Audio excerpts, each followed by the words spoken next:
And welcome to the Smash News Network, least busted name in news. We are looking at the sun. We've got a new sunspot, 3026. This active region down here, not a sunspot. The most likely area to see major solar flares would be up here in the northwest. We're going to see an uptick in the radio flux. We're seeing high electron flux as well. It's an electron storm going on. Again, the 10.7 centimeter radio flux still only at 98, but it's going to rise today. Let's take a look at the magnetohydrodynamic pressure at Earth's magnetic moment from space. So this is the last 4 hours. The scale you're looking at here is nanopascal magnetohydrodynamic pressure. And things are geomagnetically calm as we see the subsiding of a coronal hole high-speed stream.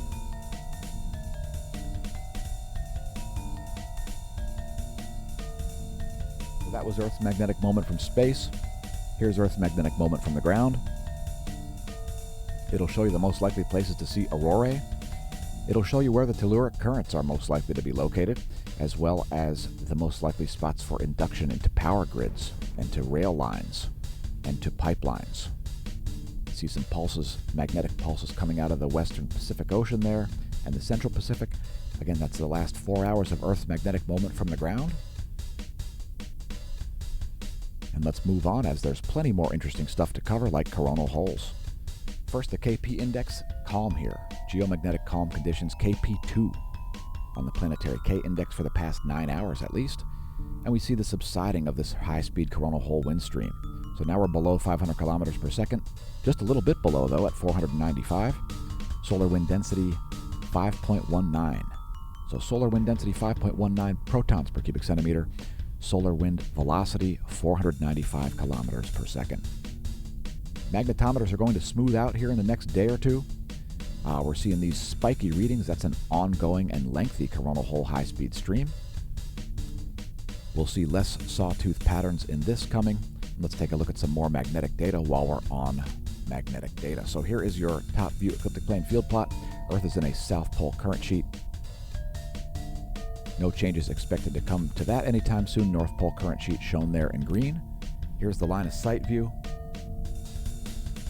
showing the solar magnetogram as well. And let's move to coronal holes. So we've got south pole oriented coronal holes primarily here in the earthly zone, and some north pole ones peeking through here at a very sub-equatorial latitude there. You can see they are well south of the solar equator. So that's the solar polar field reversal process, taking its good old time throughout solar cycle 25 here. We are still a couple years from solar maximum. So here's a visual of it in 193 angstroms. That's ionized iron. It's great at showing coronal holes. You can see some plasma reorientation happening here right in the center of the solar disk, as well as some huge filaments like this one down here and this one up here. Don't be surprised if some of those filaments are headed our way shortly in the form of a coronal mass ejection. Sunspot 3026 is the most interesting portion of the Earth-facing disk at the moment. It doesn't have a name yet. It needs a name desperately. 3026 will be the name of that. Likelihood of flares rises as this approaches the northwestern limb.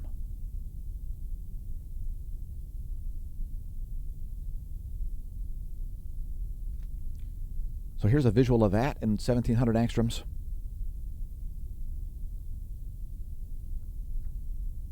You see the rapid growth of Sunspot 3026 over the past 24 hours, which is the length of this video. Rapid outburst there as a new sunspot grows. Speaking of growing, thanks to our new followers over at twitch.tv/smashomash. Take a moment to press like and subscribe if you enjoy the content. Tell your friends and foes about us. Press share. More information on that in a minute. We put all of our major video releases on one location. We've had a lot of complaints, many complaints, from YouTube viewers who complain that they don't see our videos appearing in their video feed. So we decided to host that on our own channel. Smashomash.com/SmashTeam. If you click posts on our Smash Team homepage, smashomash.com/SmashTeam, you will indeed see our latest video releases. Today's featured product is do not pole vault the caldera. It's a public service message. If you're going through hell, keep going. That's a quote from Winston Churchill. Don't worry, folks. As bad as things seem, well, unfortunately, they can get worse. Much worse. But no matter how bad they get, thy power comes from within. Do not pole vault the caldera. Give Smash staff a raise by picking up some merch. Again, you can find links to that on the homepage at smashomash.com, as well as to the Smash team. Welcome to the Neo-Renaissance. We haven't forgotten about our paper explaining, that is, the solar cycles, that is the solar sunspot and solar polar field reversal cycles. Pretty sure we've got that explained. It's just a matter of getting all the information together in a coherent scientific publication to release for peer review. Our Gold Smash Team members are already getting a taste of that, so join at the Gold level if you want to help us out. Again, give Smash staff a raise by picking up some merch or joining the Smash Team. The music you heard at the beginning of this video is called Tilt-A-Whirl. It's all over the internet now. It's on Amazon, iTunes, Spotify, and on YouTube. So if you do a search for Golden Cat Productions, that is indeed our record label. And there should be 6 tracks listenable there in their full volume glory. So looking at the X-ray flux, this little B-class flare produced some relativistic particles, interestingly enough. It's not even a B6 X-ray event. So flaring's been low. We're going to see it rise here as a result of new sunspots showing up on the earthly portion of the disk. And there's that minor little proton event we saw from that little B-class flare, only a B6, not a vitamin. It was a solar flare. So relativistic particles there showing up only a couple hours after that small flare. Probably caused some minor fleeting radio blackout at the north polar region, north and south polar region, but nothing major. One of the best wavelengths to view flares is 94 angstroms. Here it is from the SDO. Just spectacular imagery here. Once again, to reiterate, the most likely place to see major flares is the northwestern limb at the moment. This area down here, not a sunspot, at least not when we did show prep. Next, the star chart. This is what's going on above my head. If you've got a low horizon and clear skies, you may see Jupiter, Mars, Saturn, Venus, and Mercury all rising ahead of the sun. That's from in-the-sky.org. And let's do a solar system forecast.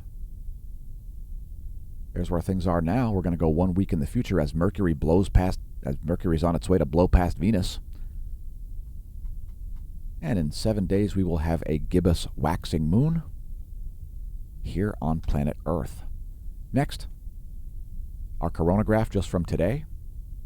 That's the Soho-Lasco C2. And we'll also show the Soho-Lasco C3 along with the stereo A. So stereo A is located here at Lagrange 5. The Soho-Lasco C3 is located here at Lagrange 1. And here are those coronagraphs. We don't have any earthly directed coronal mass ejections. We barely have any coronal mass ejections, period. We do have one minor one on the far side. And for you new viewers, Earth would be off in this direction from stereo A's perspective. Let's close out on some composite imagery that we don't normally show. This is ionized iron and ionized carbon. So the 1600 angstroms portion is the ionized carbon. The 131 angstroms is the ionized iron. Spectacular imagery there from the SDO, just breathtaking.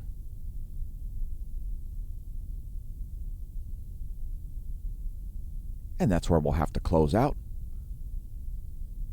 Once again, thanks for tuning in to the Daily Space Weather. We'll see you soon at the Smash News Network, least busted name in news, and may that solar wind be at your back.